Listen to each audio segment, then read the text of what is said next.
Niya-issue din mga gala nga akong klarohon din sa publiko. Matod pa nila, amo mismo nakabasaman siguro ang mga pastor nagkahiusa sa pagsungag sa iglesia matod pa nga tinukod ni Kristo nga ang buot ipasabot nila ang Romano Katoliko nga pagtuo. So ako ning klarohon din sa publiko karon, dili tinukod ni Kristo ang among gisungag ug dili pod mga pagtulunan ni Kristo ang among gisungag. Among gisungag ang mga pagtulunan sa Romano Katoliko nga simbahan nga dalang madjilan dinhi sa Pilipinas kaniadto nga maoy responsable sa pag-ilad, pagpugos sa atong mga inosenteng katigulangan. Mao nay among gisungag. Nabadi ay mga Kristohanon unya musungag sa simbahan o mga pagtulunan nga tinukod sa atong Ginoong Hesukristo. Mga Kristohanon mi brad, dili mi mga Romano. Mas katuohan pa nga kamo ang pisungag sa simbahan nga gitukod ni Kristo. Mapamatud-an magid kini siya sa balaang kasulatan. Mateo kapitulo 27, sayo sa buntag ni ana, mga kadagkuan sa mga pari naglaraw pagpatay kang Hesus. Pero ang Romano wala makabuntog sa iglesia nga tinukod ni Kristo. Grabe ang ilahang paglutos mga kaigsuonan ko. Labi na sa time sa Dark Ages, sa diha nga gipakanaog ang Inquisition Decree. So sa mga Santo Papa, sa Romano Katoliko nga pagtuo, kansang katuyuan ini mao ang paglutos, dako, patay, ihaw sa tanang mga sumusunod sa atong Ginoong Kristo. Mas katuohan pa mo. Tinawon daw sa tong higalang gitawag og tagak nga pastoy ang mga punto ug mga informations, pero sa dihang gipresenta niya yang argumento, sa dihang gilatag na niya ang iyahang gitawag og mga punto baseless. Unya pagkahuman dili mo haom sa gitawag og standard information nga gisulat sa balaang kasulatan ug sa kasaysayan. Kini nga tong higalang nga pastoy, instead of magbasa sa kasaysayan, naghimo-himo naman inuon og tawag ining story para ingnon nga gitawag og tinuod siya. Ang ngayon baghatang mutuan ning tawhana nga diin kabalo man ta, nga tawag kining ilaron lang ta. Ang maidad lang ining ato ang gitawag og amigo kadtong mga Katoliko nga way tuon-tuon sa pagtuong Katoliko. Muna ko pa istoryahon ni murag correct, pero ang tinuod na walay butaw. Butaw ang presentation, baseless ang presentation, unya mugna-mugna lang sa iyang una-una kanang iyang gipangsulti. Tinuod bitaw nga ang mga pastoy karong panahon na kanang mga anak ni Martin Luther nga mingbuto lang after 16th century nagkahiusa na sila or magkahiusa na sila pag naay Katoliko. Atakihon kinalag sakto. Nga naman kay kung naang simbahang Katolika babag mangguna silang tutunlan. Anong babag man silang tutunlan kay makita ano kay si tinuod kay si di. Pag naang simbahang Katolika, maingon man di ang tawag ini mga tao nga mas nauna mang simbahang Katoliko kay tandi ini nila. Unya mas nauna in the sense nga gitukod siya ni Ginoong Hesukristo. Dili tungod kay nauna siya pareha ining tawag ini mga pundukan nga walay gibasihan gikan kang Ginoong Hesukristo. Ang simbahang Katolika nauna tungod kay gitukod siya ni Kristo. Kining atong mga higalang mga tagak apil ning ato ang gitawag og pastoy nga to ang gireaksyonan. Bukto lang man mura manig kaning uho nga resulta lang sa lipak. Di ba? O di mura ning uho ang resulta lang sa gitawag dalugdog ba. Kung baga naghimo og mga story nga dili haom sa mga punto sa gisulti sa Biblia again o sa gisulti sa gitawag kasaysayan. Naghimo-himo nag story. Dili malimod ang kamatuoran nga ang Santa Iglesia Katolika Apostolika Romana gitukod ni Ginoong Hesukristo. Sumala sa Biblia, sa kasugat-tukod og simbahan, St. Matthew chapter 16 verse 18, and according sa history, according sa gitawag og mga factual evidence, according sa mga verified evidence, ang gitukod ni Kristong Iglesia ang Romano Katolikong Iglesia. So kung magbasa gani ka sa Biblia nga naglisgot og iglesia, sumala sa kaysan kanang iglesia ha ang nag-exist anak karon mao nang Iglesia Katolika Apostolika Romana, wala nay lain. Kung napay mo sobra ana mga piki na gipangtukod na mga Amerikano. The fact nga inyong gisungag ang simbahang gitukod ni Kristo nga mao ang Iglesia Katolika Apostolika Romana, so gisungag pud ninyo ang pagtulunan og si Kristo mismo. Kay Colossians chapter 1 verse 18, si Kristo ang ulo, ang simbahan mao ang iyang lawas. So kung sungagon nimo ang iyang lawas nga mao ang simbahang Katolika, mao ang Santa Iglesia Katolika Apostolika Romana, gisungag nimo si Kristo. Kung kalabanon nimo ang simbahang Katolika, gikalaban nimo si Kristo. Kung gidaot nimo ang simbahang Katolika, atakihon nimo ang simbahang Katolika, imong giatake o gidaot ang atong Ginoong Hesukristo. Kay ang Kristo nga ulo ug ang simbahan nga mao ang iyang lawas, dili gyud na mahitabo nga managbulag. Manang bot-bot na moingon mo nga wala niyo atake, giatake ninyo o gisungag niyo si Kristo kano man tungod kay makita nato si Kristo karon nga panahon pinaagi sa iyang gitawag iglesia. RCC daw ang ilahang gitawag og gisungag unya pagkahuman ingon pa nila bit-bit man lang majilan nya pagkahuman ingon pa niya nga tawag ining mao din nag-ilad ug nagpugos daw sa mga tao nga kaniadto nga mga inosente daw mga Filipino gipugos daw aron sa gitawag pagtuo mo baka na nakasuot sa gitawag kasaysayan. Mo na story ni Pastoy. Pero ang kasaysayan mismo nagsulti, gini nga tawag ining The Philippines, a Unique Nation by Sonia M. Saidi with Gregorio F. Saidi's History of the Republic of the Philippines. Sige ngon din Missionaries and Spanish colonization. The missionaries played a significant role in the colonization of the Philippines.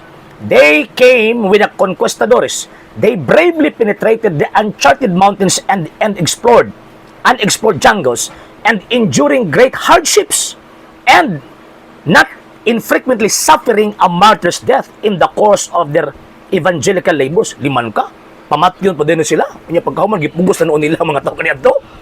Nga mahitabo pa manggani nga pamatyon sila tungkol gigiwalin nila ang maing balita. O niya pa, ato yung padayon. Their only arms were the crucifix, the rosary, and their virtues, ang ilang kinabuhi nga makitaan sa mga Kristiyano, o makitaan sa mga Filipino kaniadto. By the sign of the cross, they conquered, winning the Filipinos to accept Christianity and Spanish rule. So, buti pa sa but ng giingon ni Pastoy nga gipugo sa mga Espanyol kaniadto ang gitawag og mga tao, ang mga Filipino, para pagdawat sa pagtuo. Didawat ang mga Filipino sa pagtuong Katoliko tungkol kay nakita nila ang kalisod, nakita nila ang kinabuhi, maayong kinabuhi, makasantosong kinabuhi sa mga misyonero nga niabot sa Pilipinas kaniadto o ba ni Fernando de Magallanes. And according pa ni Dr. Ralph Earl, nga usa ka tawag ining Bible scholar sa mga Protestante, ingon pa niya, most of early Spanish friars in the Philippines were saintly men. So, buti pasabot, mga makasantuson nga mga tao. Mo na nag-convert ang mga tao tungkol kinakitaan sa mga tao o sa mga Filipino nga ang kinabuhi ni ining mga tao na makasantuson og angayan nga sundon. Asa man tamo to, kanang chismis ni Pastoy o kaning gitawag og kasaysayan. Wala ko sa ko nang giingon, mailad ninyo ang tawag ining mga inosenteng Katoliko. Pero kadto mga nagtuon, saan ninyo mailad? Laing nga point. Ingon pa niya, Kristohanon daw sila, dili daw sila tawag ining Romano. Ilang gini mo ba nga, murag pikoy ba? Nagsulti og tawag ini mga pulo nga wa sa kasabot. So yung gipanulti. Di ba? Ang Kristohanon naabot og Roma. Unya, so malapang San Pablo, Roma 1:7-8, kanang pagtuo sa taga Roma, mikaylap sa tibuok kalibutan. So kung kanang imong faith, wa na nagikan sa gitawag og Rome, gikan sa Jerusalem, piki na. Og sigurado ko nga kining pagtuan ning pastoyan doktoy man daw ang iyang pagtuan made in America, dili made in Jerusalem nga niabot sa gitawag og sa Roma. Nya mo angkon mong Kristiyano, mo di mo Kristiyano. Kini mo mga tawhan na they are not Christians. Nga naman, Christian is a person who believe the divinity and the doctrine of Christ. O nya, ang doctrine ni Kristo naa sa Iglesia Katolika. Kung di ni mo dawatan ang Iglesia Katolika, wa ni mo gidawat ang doktrina ng Kristo. Kung wa ni mo gidawat ang doktrina ng Kristo, so therefore, dili ka ang ngayang tawagong Kristiyano. Gikot pa niya ang St. Matthew chapter gitawag 27, ingon pa niya, mga pari ko noon nagpapatay. Tuo ko bag doktoy ni. Doktor ni, doktoy man di ay. Kanang St. Matthew chapter 27, kanang mga pari nga nagpapatay na pari na sa Judaism, sa Judaismo. Dili na paring Romanong Katoliko, kay ang Romanong Katolikong mga pari gikan sa laray ni Kristo. Gikan kang Kristo, gitukod ni Kristo, hantod kang San Pedro until now. So, butbuot og kutlog tawag inong sitas nga dili mo gipunting sa nagkasulat sa balang kasulatan, mangingilad yun. Tama. Nga wa gid mabungkag sa Roman Empire ang iglesyang gitukod ni Kristo. Nga naman kay ang saad ni Kristo, et forte inferi non prevalibunt adversus iam. Even the gates of hell shall not prevail against it. Ya ingon pa ni Kristo, ako magauban kaninyo kanunay hangtod sa katapusan sa kalibutan. Bisa pa nang lutos ang Roman Empire kani adto, buhi ka ng maong simbahan na. Buhi ka ng maong iglesia from the 1st century AD until now. Og walay laing iglesia. Walay laing simbahan nga matrace ang iyang kasaysayan gikan karon nga panahon paatras.